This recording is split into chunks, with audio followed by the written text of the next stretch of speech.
Jamendo.com.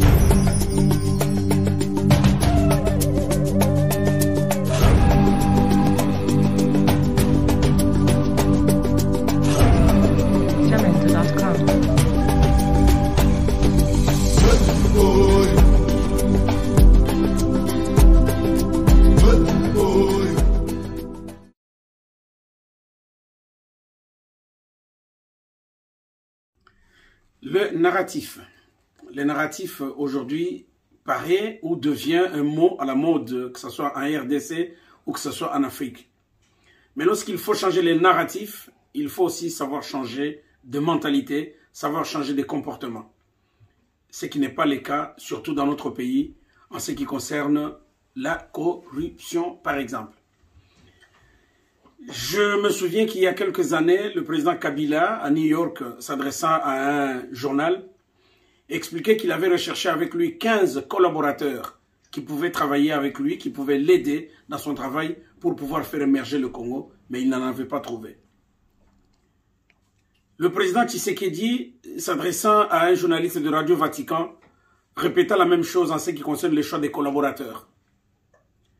Il s'en est fait qu'aujourd'hui, ce qui s'était fait hier, c'est ce qui s'est répété aujourd'hui. Mais beaucoup plus, s'il faut changer de narratif, s'il faut changer de manière de parler du pays, il faut que nous commencions d'abord par changer notre mentalité. Et notre mentalité aujourd'hui est gangrénée par un cancer qu'on appelle la corruption. Le détournement des deniers publics, le vol de l'argent de l'État. Autant de choses qui se font et les gens interpellés à cause de ces méfaits sont le plus vite que possible relâchés, ce qui n'est pas du tout non plus bon. Changeons de mentalité congolais. Changeons de mentalité pour savoir que l'argent de l'État, c'est l'argent de l'État qui doit être consacré au bien commun, au bien public et non pour l'enrichissement des personnes, pour l'enrichissement des individus. On en a vu, par exemple, lorsqu'il s'est agi de faire des projets, des programmes pour le développement du pays, depuis l'époque de Kabila comme à l'époque d'aujourd'hui, tout est englouti dans les poches des gens. Effectivement, qu'il y a cette volonté dans le nouveau président de pouvoir lutter contre la corruption, de pouvoir lutter contre les antivaleurs. Mais les corrompus et les antivaleurs sont toujours là nombreux à pouvoir exploiter leurs besoins et d'une manière éhontée.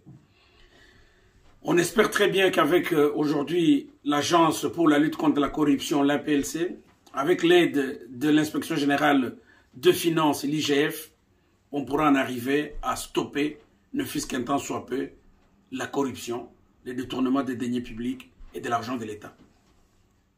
Le narratif vaut aussi notre changement de mentalité. Et notre changement de mentalité passe par le refus de la corruption.